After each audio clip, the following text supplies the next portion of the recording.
নমস্কার বন্ধুরা, দুষ্টু মিষ্টি হোম কুকিং চ্যানেলের একটা নতুন ভিডিওতে আপনাদের সকলকে স্বাগত জানাই। আশা করি আপনারা ভালো আছেন, আমরাও ভালো আছি। তো চলুন আজকে আমাদের হোম ডেলিভারির রাতের খাবার কি হচ্ছে সেটা আপনাদের একবার দেখিয়ে দিই। এখানে ঘুগনি করব, এখানে আলু কুচিয়ে নিয়েছি, এখানে টমেটো কোচানো আছে, পেঁয়াজ কোচানো আছে, আদা রসুন কাঁচা লঙ্কা বাটা আছে, এখানে মটরটাকে আমি সেদ্ধ করে নিয়েছি। তো চলুন এবার ঘুগনিটা আমি করব। উনুনে কড়াইটা আমি বসিয়ে দিয়েছি, কড়াইটা গরম হয়ে এসেছে। এবার আমি কড়ার মধ্যে তেল দিয়ে দেবো।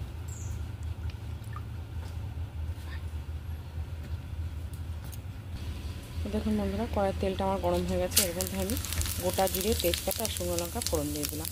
দিয়েছি, দেখুন ফোড়নটা ভাজা হয়ে এসছে। এবার আমি এর মধ্যে দিয়ে দেবো পেঁয়াজ কুচনো,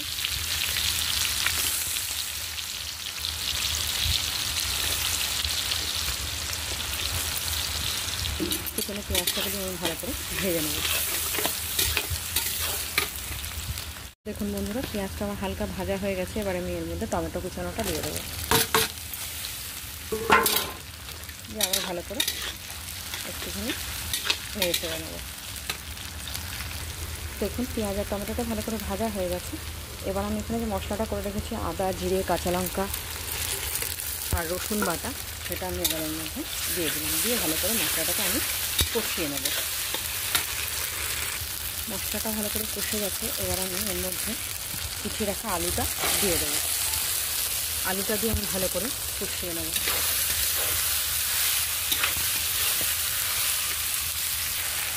দেখুন বন্ধুরা, মশলাটা দিয়ে ভালো করে আমার ভাজা হয়ে গেছে আলুটা। এবার আমি এর মধ্যে হলুদ আর লঙ্কার গুঁড়োটা একটু জলে গুঁড়ো দিয়ে দেবো, দিয়ে আবার খানিকটা আমি কষিয়ে নেব।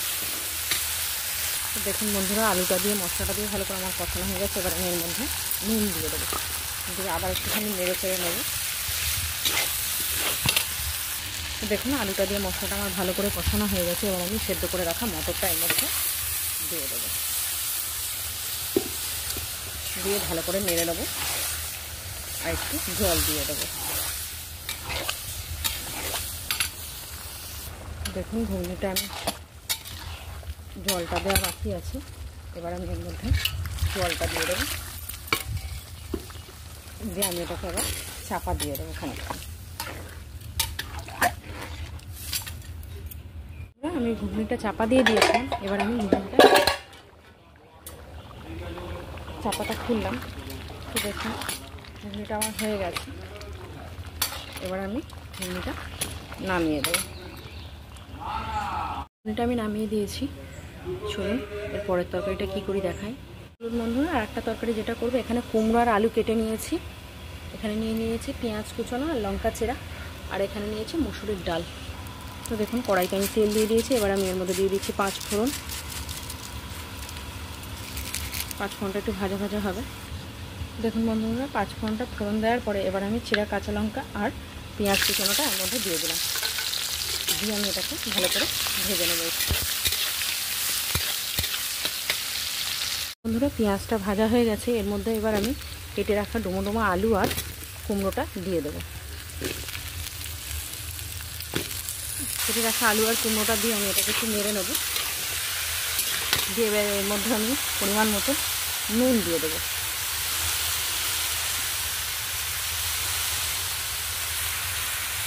নুনটা দিয়ে আবার একটু নেড়ে নেব।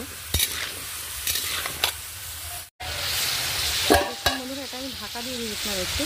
এবার আমি এর মধ্যে একটুখানি হলুদ দিয়ে দেবো, একটু লঙ্কার গুঁড়ো দিয়ে দেবো। এবার কুমড়ো আলুটা ভালো করে ভাজা হয়ে এসছে। এবার আমি দিয়ে দেবো এর মধ্যে মুসুরির ডালটাকে আমি একটুখানি ধুয়ে রেখেছি, সেই মুসুরির ডালটা এর মধ্যে দিয়ে দেবো, দিয়ে আবার ভালো করে আমি নেড়ে নেব। রোজ রোজ একঘেয়েমি কুমড়ো আলুর তরকারির থেকে এরকমভাবে তরকারি করে খেলে তরকারিটা একটু টেস্টটা আলাদা হয়।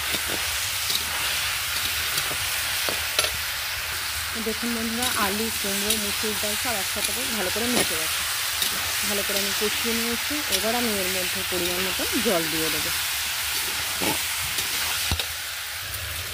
এবার কুমড়োটা আলুটা আমার সবটাই ভাজা হয়ে গেছে, সেই ডাল দিয়ে এবার আমি এর মধ্যে পরিমাণ মতন জল দিয়ে দিচ্ছি।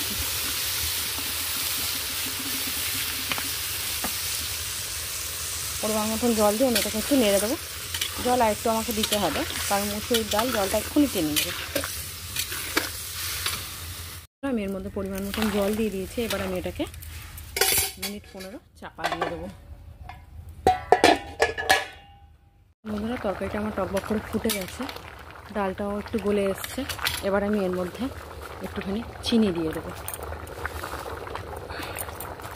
চিনিটা দিয়ে আমি আরও 2 মিনিট ফুটতে দেবো, তারপর তরকারিটা আমি নামিয়ে দেবো।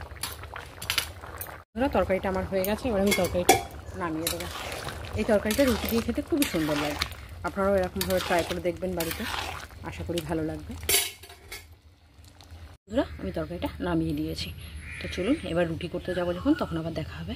তো চলুন বন্ধুরা, এই যে আমি রুটিগুলো করছি, এবার দেখে নিন। এখানে আমি 25টা মতন লেচি নিয়েছিলাম রুটির। লেচিগুলো আমার মোটামুটি বেলা হয়ে গেছে, শাঁকাও হয়ে গেছে খানিকটা। তাই দেখুন, আমি রুটিটা চাটুতে দিয়ে দিলাম। দেখুন, এক পাশটা ভাজা হয়ে গেছে, আর এক পাশটা আমি উল্টে দেবো। দিয়ে এবার রুটিটা আমি সেঁকে নেব। আপনারা তো জানেন আমি কাপড় দিয়েই রুটি সেঁকি, কারণ এরকমভাবে রুটিটা সেঁকে রুটিটা খুব সুন্দর নরম হয়। চলুন, এইভাবে আমি এই রুটিগুলো করে নিয়েছি। তো এর সাথে আছে আজকে আলুর পরোটা, মাংসও আছে। মানে আমাদের খাবারে যে যেরকম অর্ডার দেয় আমরা তাকে সেরকমভাবে রেডি করে দিই। তো চলুন, এরপরে আলুর পরোটা হবে। আমরা আজকে রাত্রের তরকারি আপনাদের কুমড়ো আলুর তরকারিটা যখন করেছিলাম তখন দেখিয়েছিলাম। কুমড়ো দিয়ে আলু দিয়ে মুসুরির ডাল দিয়ে তরকারি, এখানে ঘুগনি আছে আর এখানে রুটি আছে। তো চলুন বন্ধুরা, এরপরে আলুর পরোটাটা করবো, সেটা আপনাদেরকে একটু দেখাই। এই খাবারগুলো এখন প্যাক করা হবে, আমি ততক্ষণে আরও কটা রুটি করবো, করে তারপরে আলুর পরোটাটা করবো। চলুন। তো দেখুন বন্ধুরা, এখানে আমি আলুর পরোটাগুলো ভাজছি। এখানে আমি 2খানা আলুর পরোটা চাটুতে দিয়েছি। আলুর পরোটাগুলো এইভাবে আমি ভেজে নেবো। আজকে আর পুর ভরাটা দেখাতে পারলাম না, কারণ একা হাতে সেটা সম্ভব হয় না। তো দেখুন, আমি আলুর পরোটাগুলো এইভাবে ভাজছি। তো বন্ধুরা, আজকে আর কিছু মানে যতটা সম্ভব ততটা দেখালাম, আর তো দেখানো সম্ভব হলো না। তো যাই হোক, আজকের মতন ভিডিওটা এই পর্যন্ত। আবার পরবর্তী ভিডিওতে আপনাদের সাথে দেখা হচ্ছে। যদি ভালো লেগে থাকে লাইক, শেয়ার, কমেন্ট অবশ্যই করবেন। আর একটা রিকোয়েস্ট আপনাদের, প্লিজ আপনারা সাবস্ক্রাইব করবেন। তো চলুন, আবার পরের ভিডিওতে আপনাদের সাথে দেখা হচ্ছে।